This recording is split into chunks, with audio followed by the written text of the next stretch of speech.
You're about to step into Whisper Hollow, a place where time stops, compasses spin, and the drowned call out from beneath dry land.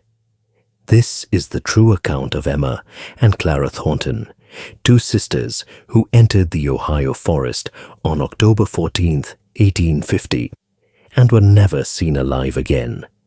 But their story didn't end with their disappearance. It echoes through the decades, claiming new victims with each passing year. This tale spans 3 episodes of terror, each revealing another layer of the horror that lurks in those ancient trees. Subscribe now so you don't miss the next episode. The forest is patient, but your curiosity shouldn't have to wait. Some doors, once opened, can never be closed. Some paths, once taken, lead only one direction.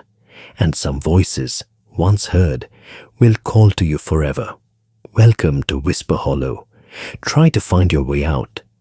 The morning mist clung to the ground like a burial shroud as Emma Thornton adjusted her bonnet and checked the contents of her wicker basket one final time. At 17, she was considered practically a spinster in Crawford County, Ohio, though she paid little mind to the whispers of the village women. She had more important concerns, like ensuring her younger sister hadn't forgotten the dried herbs their mother needed from the Morgan farm. "Clara, do hurry up," Emma called toward their modest timber house, its chimney already puffing white smoke into the grey October sky. "We'll lose the morning light if we dally much longer." 14-year-old Clara emerged, her auburn curls escaping from beneath her own bonnet, cheeks flushed with the excitement of an adventure.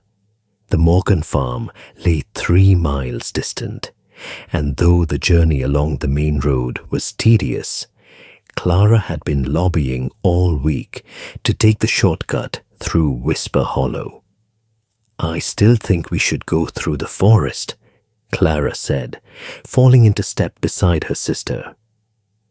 "We'd save an hour at least, and Mother needs those herbs for Mrs. Patterson's fever." Emma frowned, her practical nature warring with her desire to help their ailing neighbor.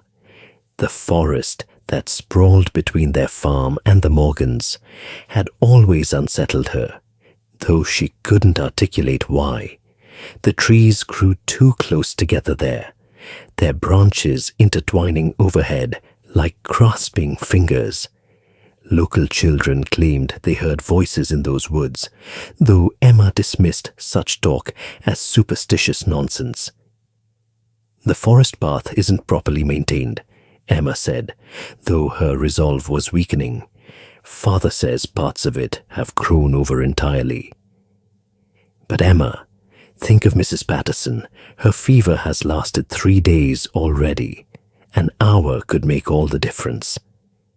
Emma studied her sister's pleading eyes and felt her resistance crumble. Clara had always possessed this power over her, the ability to make Emma abandon her better judgment in favor of sentiment.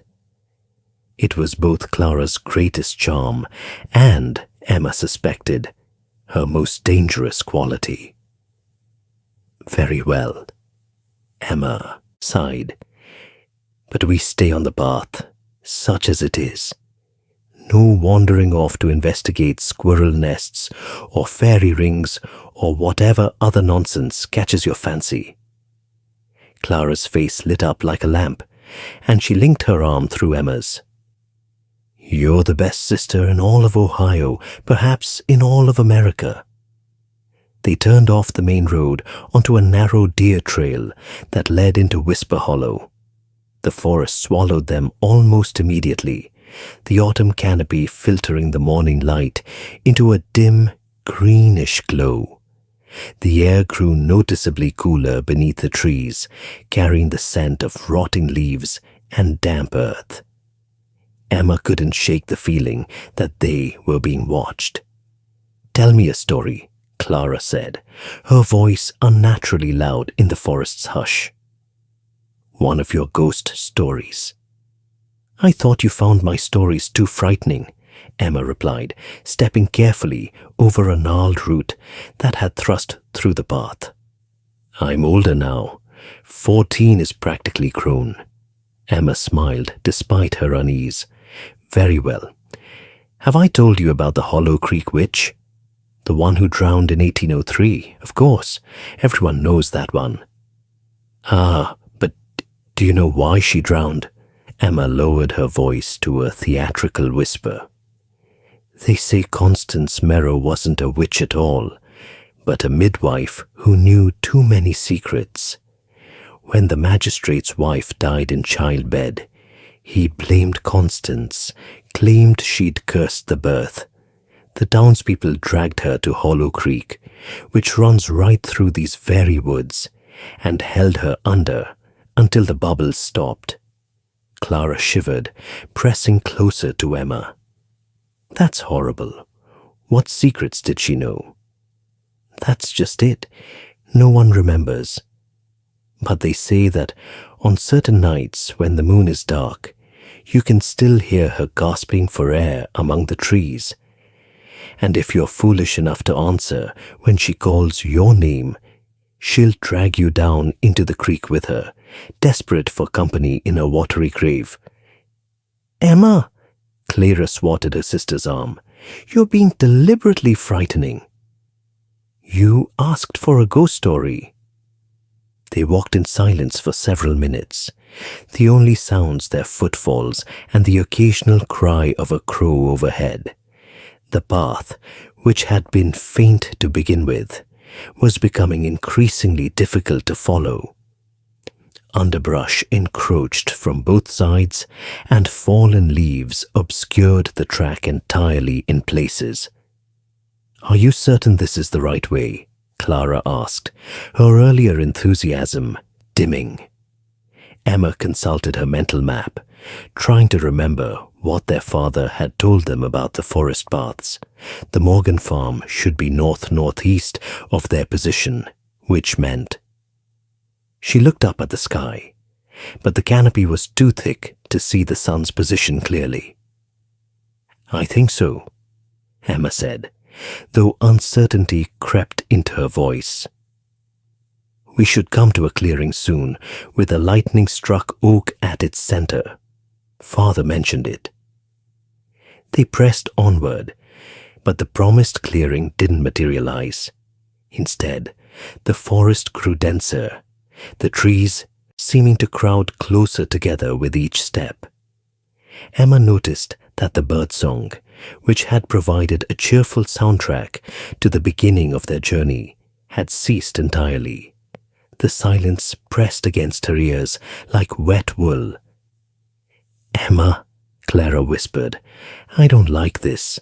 Perhaps we should turn back. Pride warred with prudence in Emma's chest. She didn't want to admit she'd made a mistake, that she'd allowed Clara to talk her into this foolish shortcut. But the growing dread in her stomach couldn't be ignored. Yes, Emma said, we'll return to the main road.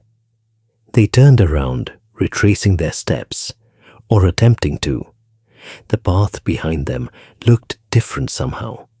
The trees seemed arranged in an unfamiliar pattern, and the trail they'd followed was nowhere to be seen. The forest floor was a uniform carpet of leaves, showing no signs of their passage. That's strange, Clara said, her voice tight with fear. We came this way, didn't we? Past that twisted maple? Emma studied the tree Clara indicated. It did look familiar, but then again, so did every other maple in this accursed forest. A cold knot of panic formed in her stomach, but she forced herself to speak calmly. It's just the light playing tricks. Come, if we head south, we are bound to strike the main road eventually. They walked for what felt like hours, though Emma's pocket watch insisted only 40 minutes had passed. The forest remained unchanging, the same dense trees, the same carpeted floor, the same oppressive silence. Emma's practical mind struggled to accept what her instincts were screaming. They were hopelessly, impossibly lost. "I'm thirsty," Clara said, her voice small. Emma handed her sister the water skin, watching as Clara drank deeply. They'd need to find fresh water soon if they didn't find their way out. The thought sent a fresh wave of anxiety through her. "Let's rest a moment," Emma said, sinking onto a fallen log. She needed to think, to form a proper plan, but her thoughts felt sluggish, as if the forest itself was clouding her mind. Clara sat beside her, and Emma noticed her sister was trembling. She put an arm around Clara's shoulders, trying to project a confidence she didn't feel. "We'll be fine," Emma said. "Father will realize we're missing and organize a search party. We simply need to stay in one place and wait for them to find us." "But they won't know we came through the forest," Clara said, tears streaming down her cheeks. "We told them we'd take the main road. Oh, Emma, this is all my fault." "Hush now. We made this decision together." Emma pulled her sister close, breathing in the familiar scent of the lavender soap they both used. "We'll make camp here and wait. Come morning, everything will look different." But even as she said it, Emma realized with creeping horror that she had no idea what time it was. The forest's perpetual twilight made it impossible to judge the sun's position. For all she knew, night was already falling. As if in response to her thoughts, the quality of light began to change. The greenish dimness darkened to a deeper shade, like water in a well. Emma fumbled for the tinderbox in her basket, her hands shaking. "We need to make a fire," she said. "Help me gather dry wood."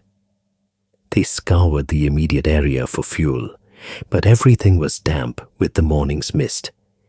Emma finally managed to coax a small flame to life, using some dried herbs from their basket, feeding it carefully with increasingly larger twigs until they had a modest fire crackling before them. The firelight pushed back the darkness, perhaps 6 feet in every direction. Beyond that circle, the forest was absolute blackness. Not the natural dark of night, but something thicker, more solid. Emma stared into that darkness and felt it staring back. "Do you hear that?" Clara whispered. Emma strained her ears. At first, she heard nothing but the pop and hiss of their fire. Then, faint as a breath, came a sound that made her blood run cold. Water, running water. "Hollow Creek," Clara breathed. "We're near Hollow Creek." "Don't be ridiculous," Emma said sharply, though her own pulse had quickened.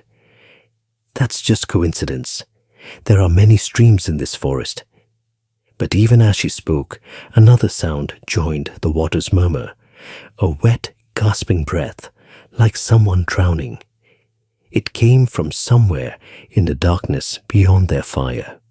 Clara clutched Emma's arm. "Did you hear that?" "It's just an animal," Emma said, though she didn't believe it. "Perhaps a deer." The gasping came again, closer this time. And then, impossibly, a voice, hoarse and waterlogged, whispered through the trees. "Emma! Clara!" Both girls froze. The voice knew their names. "Who's there?" Emma called out, surprised by the steadiness of her own voice. "Show yourself." Silence answered her, a silence so complete it seemed to swallow even the sound of their breathing. Then, at the very edge of their firelight, something moved. Emma saw it first, a pale hand, fingers too long, and joints bending at wrong angles, reaching out from the darkness. Water dripped from the elongated digits, hissing as it struck the ground. Clara screamed. The hand withdrew instantly, melting back into the shadows. But now, they could hear movement all around them, The rustle of leaves, the snap of twigs, and beneath it all, that terrible gasping breath circling their tiny sanctuary of light. "Don't look at it," Emma said urgently. "Keep your eyes on the fire." "What is it?" Clara sobbed. "What's out there?" Emma didn't answer because she didn't know. Her rational mind insisted this was impossible, that they were simply frightened girls, allowing their imaginations to run wild in an unfamiliar place. But the primitive part of her brain, the part that remembered when humans were prey, knew better. They sat huddled together through the night, or what they assumed was night, though time had become slippery and unreliable in the Eat forest. Emma fed the fire constantly, terrified of letting it die. The circling presence never came into the light, but they felt it watching, waiting. Once, Clara whispered, "I'm sorry, Emma. I'm so sorry." "We'll see sunrise," Emma replied, though she was no longer certain such a thing existed in this place. "We'll find our way home." But as the hours crawled past and the fire burned lower despite her efforts, Emma began to doubt. The darkness seemed to be growing thicker, more tangible, pressing against their circle of light like a physical thing. And always, always, that drowning voice called to them from the shadows, "Emma, Clara, come to the creek, come to the water." When Emma finally allowed herself to check her pocket watch, she cried out in dismay. The hands had stopped at 10:47, the approximate time they'd entered the forest. She shook it, wound it, but the mechanism was dead. "What is it?" Clara asked. Emma showed her watch. Clara's face went white. "Time has stopped," Clara whispered. "Emma, I think we're going to die here." "No," Emma said fiercely. "No, we'll survive this night, and in the morning." "There is no morning here," Clara interrupted, her voice eerily calm. "Can't you feel it? We're not in the forest anymore. Not really. We're somewhere else. Somewhere between." Emma wanted to argue, to insist on rationality, but she couldn't. Because Clara was right. Whatever this place was, it wasn't the Ohio forest they'd entered that morning. It was something older, something that existed in the cracks between the real world and, what, the next world? The shadow world. The fire was dying now, reduced to embers despite Emma's best efforts. The darkness crept closer, meter by meter. And in that darkness, shapes were forming. Suggestions of faces, hints of grasping hands, the outline of something massive and ancient that defied comprehension. "Emma," Clara said quietly, "I love you. I want you to know that." "Don't talk like that," Emma pleaded, but her voice broke. "Don't you dare give up." The last ember flickered and died. Darkness crashed over them like a wave, complete and suffocating. Emma felt Clara's hand slip from hers, though she clutched desperately at empty air. She tried to scream, but the darkness filled her mouth, her nose, her lungs. The last thing Emma heard was that drowning voice, triumphant now. "Welcome to the creek, dear girls. Welcome home." Then nothing Daniel Thornton had been awake all night, and his red-rimmed eyes showed it. He stood on the porch of his timber house, a lantern in one hand and his rifle in the other, staring at the forest edge as the first grey light of dawn crept across the sky. Behind him, his wife Mary sat in the doorway, her face a mask of barely controlled terror. "They wouldn't have stayed out all night," Daniel said, for perhaps the 100th time. "Not Emma. She's too sensible for that."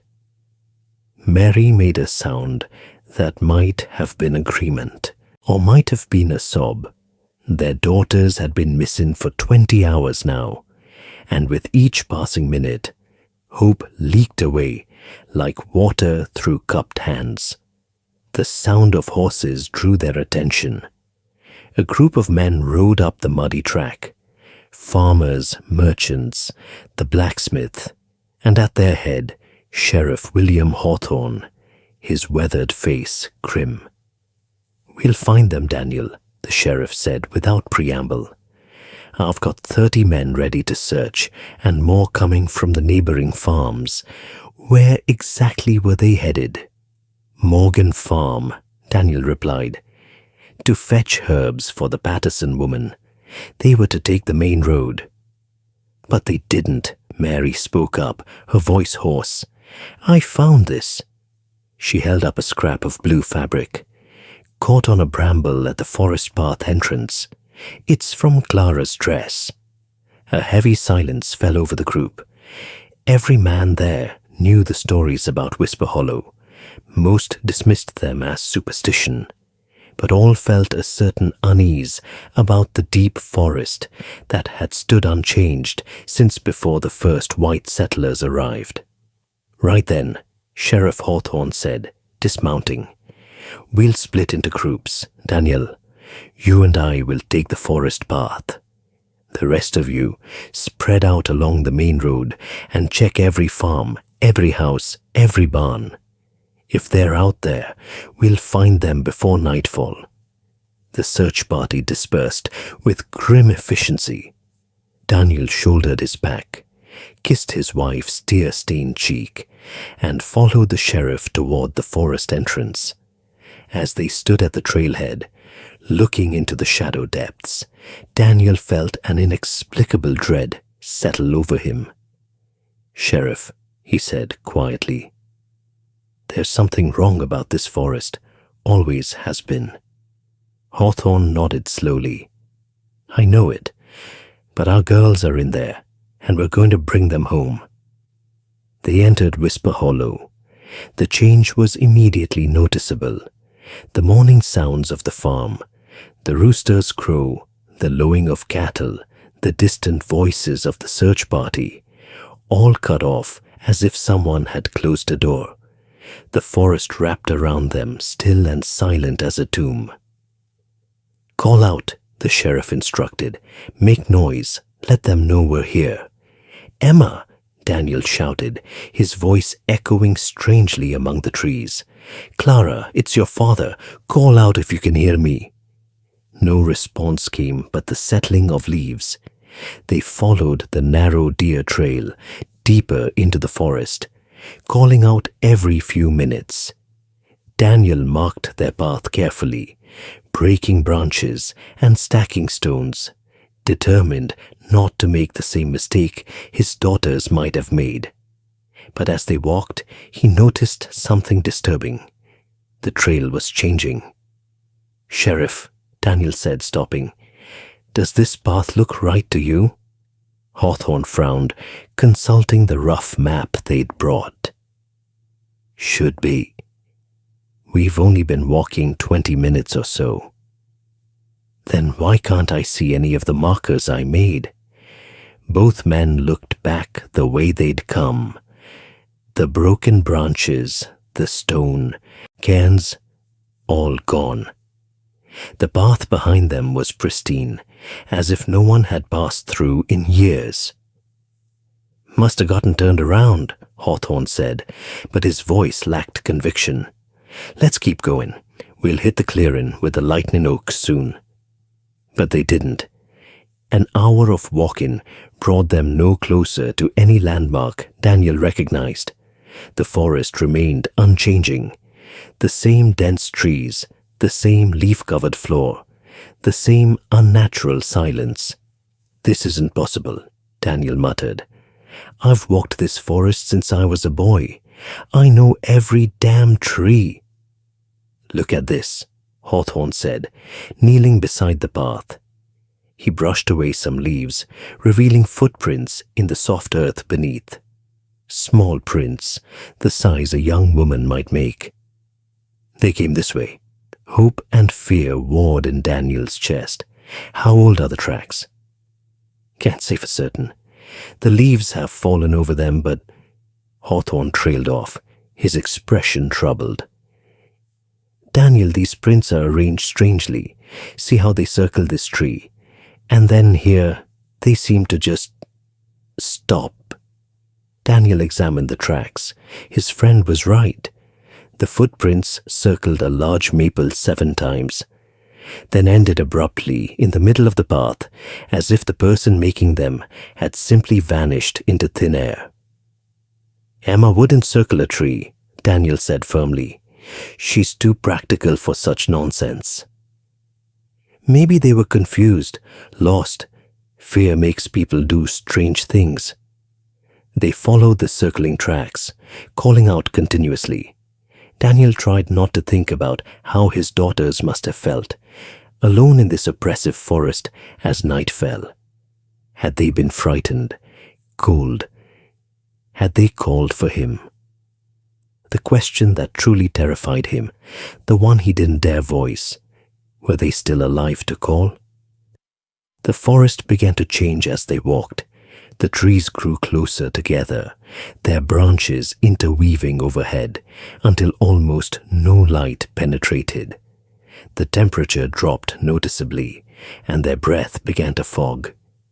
Daniel checked his compass and cursed. "What is it?" Hawthorne asked. "The needle spinning, won't settle on any direction." The sheriff checked his own compass with the same result. Both men exchanged worried glances. "There must be iron deposits nearby," Hawthorne said, throwing off the readings. But Daniel knew better. This was no natural phenomenon.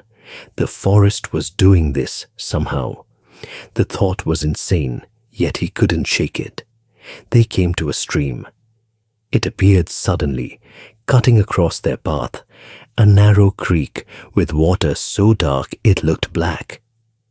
Daniel couldn't see the bottom despite the stream being no more than a foot deep. The water moved sluggishly, more like oil than liquid. "Hollow Creek," Hawthorne said grimly, "shouldn't be anywhere near here according to the map." "The creeks moved," Daniel said. "Or we have, or—" He trailed off, unable to complete the thought. They searched along the creek bank, looking for any sign of the girls. Daniel's heart nearly stopped when he spotted something pale among the stones, a piece of white fabric. He snatched it up with trembling hands. It was a ribbon, the kind Emma wore in her hair. "They were here," Daniel said, his voice breaking. "They came to the creek." "Then where are they now?" Hawthorne asked gently. Daniel had no answer. He clutched the ribbon, staring at the dark water, and a terrible certainty grew in his mind. They'd been here, his girls, but they hadn't left, at least not by any natural means. A sound drew their attention, a wet, gasping breath, like someone surfacing after being held underwater. It came from downstream, around a bend. "Did you hear that?" Hawthorne whispered. They moved toward the sound, weapons ready. Around the bend, they found a small pool where the creek widened. And there, standing in the water up to her waist, was a woman. Or what had once been a woman. Her skin was white as marble, bloated from long submersion. Her hair floated around her head like dark seaweed. But it was her eyes that made Daniel's stomach turn. They were open, filmed with decay, and they tracked the men's movements with terrible intelligence. "Constance Merrow," Hawthorne breathed. Sweet Jesus, the stories were true. The thing that had been Constance opened its mouth, and water poured out in a black stream. When it spoke, its voice was the gurgle of drowning. "Looking for the girls." "Are you?" Daniel raised his rifle with shaking hands. "Where are they? What have you done with my daughters?" The corpse woman smiled, revealing teeth green with algae. They came to the water, as all lost things do. They answered when I called, and now they're mine. The hell they are, Daniel fired. The shot took the creature in the chest, spraying black water and rotted flesh. It staggered backward, but didn't fall. Instead, it laughed, a horrible bubbling sound that echoed off the trees. Cannot kill what's already dead, cannot take what's already given.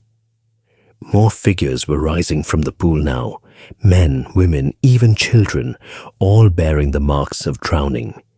They moved with unnatural jerking motions, water streaming from their open mouths, their blind eyes fixed on the two living men. "Run!" Hawthorne shouted. They fled back up the creek bank, crashing through the undergrowth.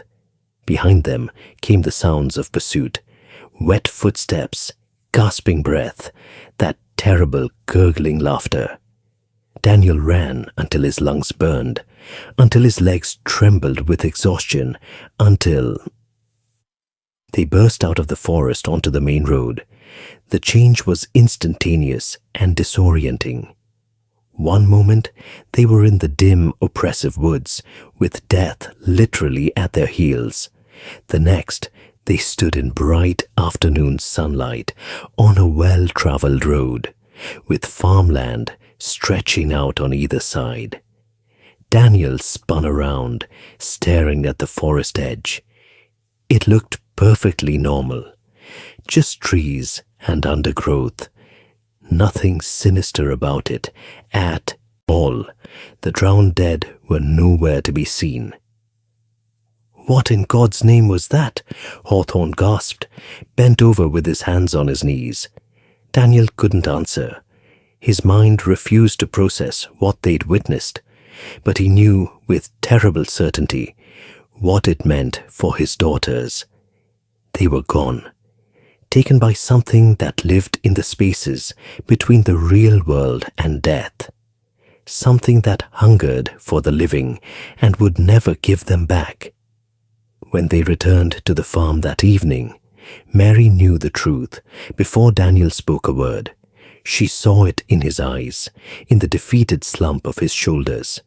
She screamed then, a sound of such pure anguish that it echoed across the fields and made strong men weep. The search continued for 3 more days. Dozens of men combed through Whisper Hollow in groups, never venturing too deep, never staying past sunset. They found no more traces of Emma and Clara Thornton. It was as if the forest had swallowed them whole.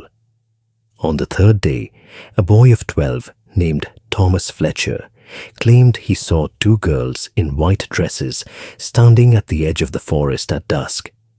He called to them, but they turned and walked back into the trees. When his father went to investigate, he found nothing but 2 sets of footprints circling a maple tree 7 times before vanishing. The Thorntons held a funeral with 2 empty coffins. The whole county attended, united in grief and horror. Reverend Morrison spoke of God's mysterious ways and the comfort of heaven, but his words rang hollow. Everyone present knew the truth, though none would speak it aloud. Emma and Clara Thornton weren't resting in heaven. They were still in Whisper Hollow, waiting, calling. After the funeral, Daniel Thornton spent every evening sitting on his porch, staring at the forest edge. Mary begged him not to go back into those woods, and he promised he wouldn't.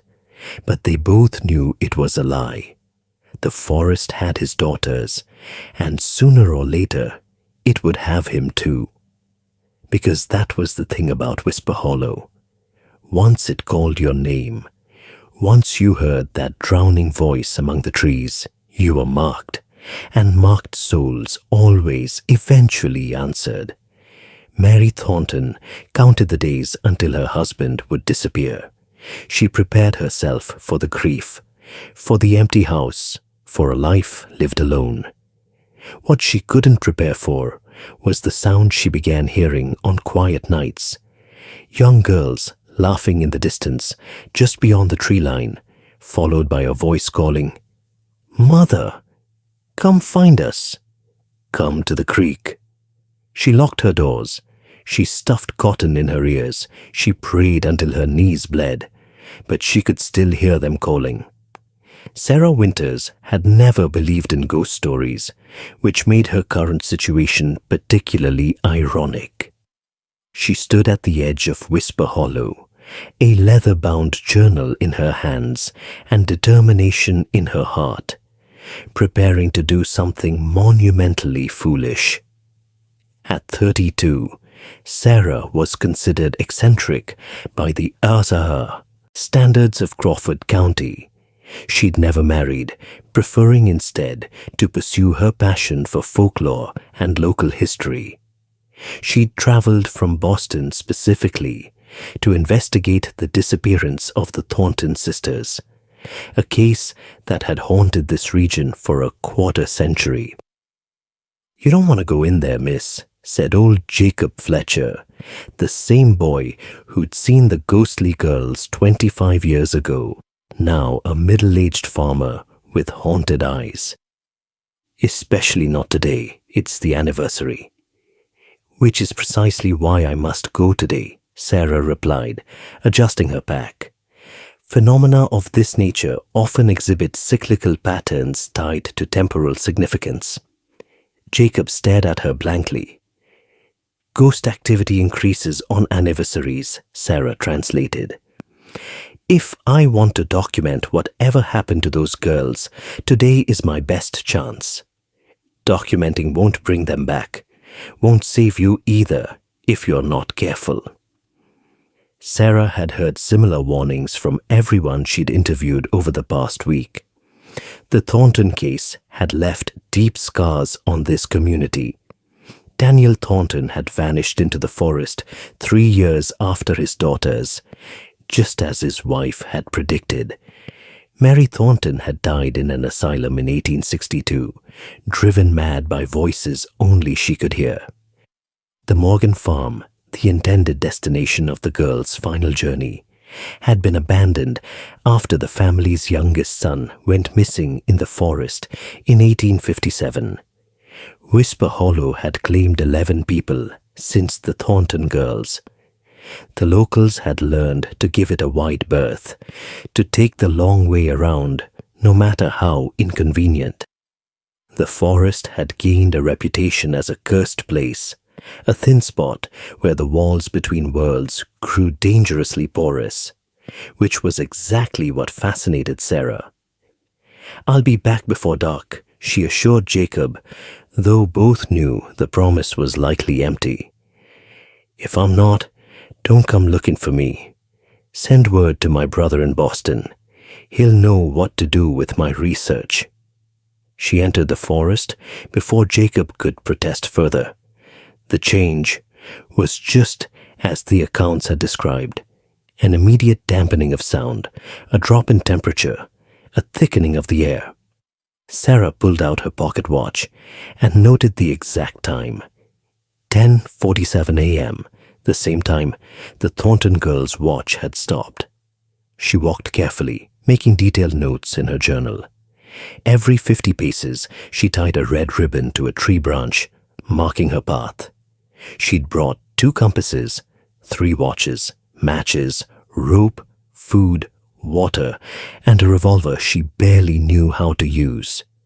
If preparation and documentation could protect her, she was as safe as anyone could be in this place. The forest seemed to watch her progress with interest. After an hour of walking, Sarah checked her watches. All 3 showed different times, and none matched the hour that should have passed. Her compasses spun uselessly. The red ribbons she'd tied were nowhere to be seen behind her. "Fascinating," she murmured, making notes. "Spatial and temporal distortion, consistent with other reported thin places. Possibility of interdimensional overlap or..." A sound cut through her scientific detachment. Children laughing. Sarah froze, straining her ears. The laughter came again, high and clear, from somewhere deeper in the forest. It sounded joyful, innocent, utterly wrong in this oppressive place. "Hello," Sarah called out. "Is someone there?" The laughter stopped abruptly. Then a girl's voice, young and sweet. "Are you lost too?" Every instinct Sarah possessed screamed at her to turn back. But she'd come here for answers, and answers were precisely what she intended to get. "I'm looking for two girls who went missing a long time ago," Sarah said, moving toward the voice. "Emma and Clara Thornton. Do you know them?" "Oh, yes," the voice replied, closer now. "We know them. They're with the others." "What others?" "All the lost ones. The ones who came to the creek." Sarah pushed through a thicket and found herself in a small clearing. In the center stood a girl of perhaps 14, wearing a dress from decades past. Her auburn hair hung in wet tangles, and water dripped steadily from her clothes, forming a puddle at her feet. "Clara Thornton," Sarah breathed, her scientific objectivity warring with sheer terror. "You're Clara Thornton," the girl smiled, but it didn't reach her eyes that were filmed white like a corpse's. "I was. I am. I will be. Time is funny here. It goes in circles like footprints around a tree. What happened to you? What is this place?" "We got lost," Clara said simply. "The forest was hungry and we fed it. Now we feed too. We help it eat." Another figure stepped from the trees, an older girl with dark hair and a familiar serious expression. Emma Thornton, exactly as she appeared in the daguerreotype Sarah had studied. "You shouldn't have come here," Emma said, her voice sad. "Especially not today. The anniversary makes the hunger worse." Sarah tried to maintain her composure, to treat this as she would any interview subject. "Can you explain what happened the day you disappeared? For my research?" Emma and Clara exchanged glances, water streaming from their mouths when they moved. When Emma spoke again, her voice had changed, layered now with dozens of other voices, men and women and children, all drowning together. "We wandered off the path.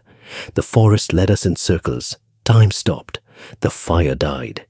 And she came up from the creek. The first one, the one they murdered, Constance Merrow. She was so angry, so lonely. She'd been calling for company since 1803. We answered. We shouldn't have answered. She pulled us down," Clara continued, her voice also multiplying. "Down into the water that isn't really water. Down into the place between living and dying. We drowned, but we didn't die. We became part of her, part of the forest, part of the hunger." Sarah's hands shook as she wrote. "Is there a way out? A way to break the curse?" The sisters laughed. That same joyful, horrible laughter Sarah had heard earlier. More figures were emerging from the trees now. Daniel Thornton, his face frozen in the expression of desperate determination he must have worn when he came searching for his daughters. The Morgan boy, young Thomas. Others Sarah didn't recognize. Decades of victims, all drowned on dry land, all trapped in this terrible in-between. "There's no curse to break," Emma said. "This is just what the forest is. Some places are thin, some places are hungry. This place is both." "But you don't have to take more victims," Sarah pleaded, backing away slowly. "You can choose not to call to people. You can let the forest stay empty." "We don't choose anything anymore," Clara replied. "The hunger chooses, and today, on the anniversary, it's particularly strong. Can't you feel it? The forest is remembering the taste of us. and it once more. Sarah felt it then, a pulling sensation, as if invisible hooks had snagged in her chest and were drawing her towards something. She looked around frantically and realized the clearing had changed. A stream now cut through it, its black water burbling hungrily, Hollow Creek appearing where no creek should be. "I have to go," Sarah said, trying to keep her voice steady. "I need to get back." "There is no back," the drowned chorus said. "Only forward, only down, only the creek." Sarah ran. She crashed through the undergrowth, her pack forgotten, her journal falling from nerveless fingers. Behind her came the sounds of pursuit, wet footsteps, gasping breath, that gurgling laughter that would haunt her dreams if she survived long enough to dream again.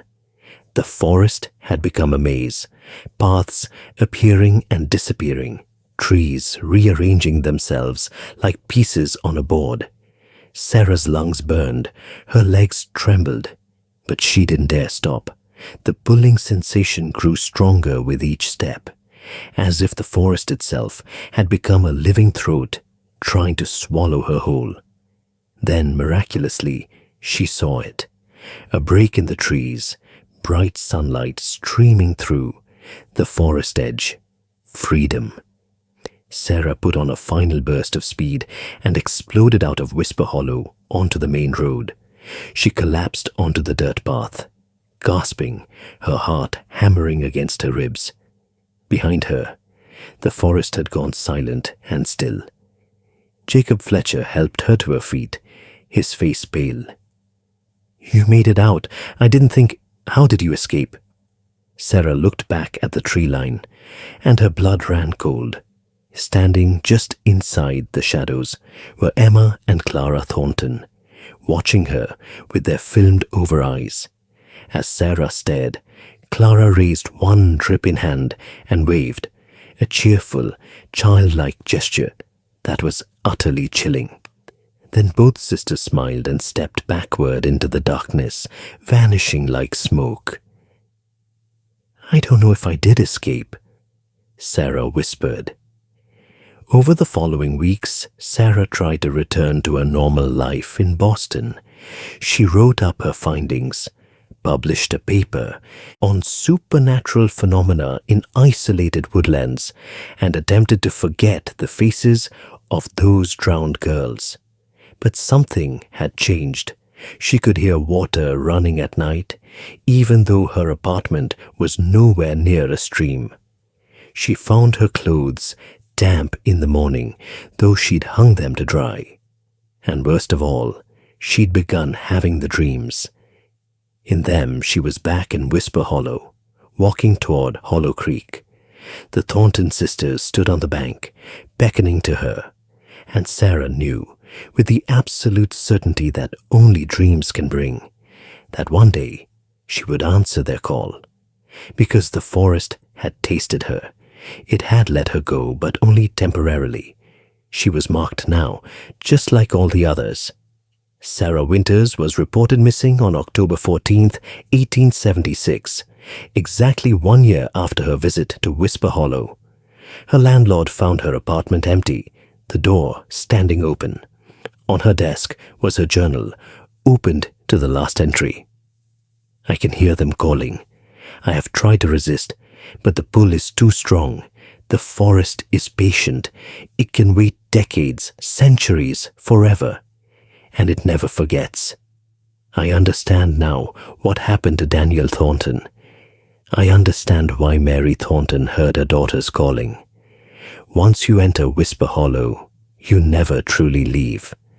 Part of you stays there, drowning slowly in the space between worlds, until the rest of you comes to join it.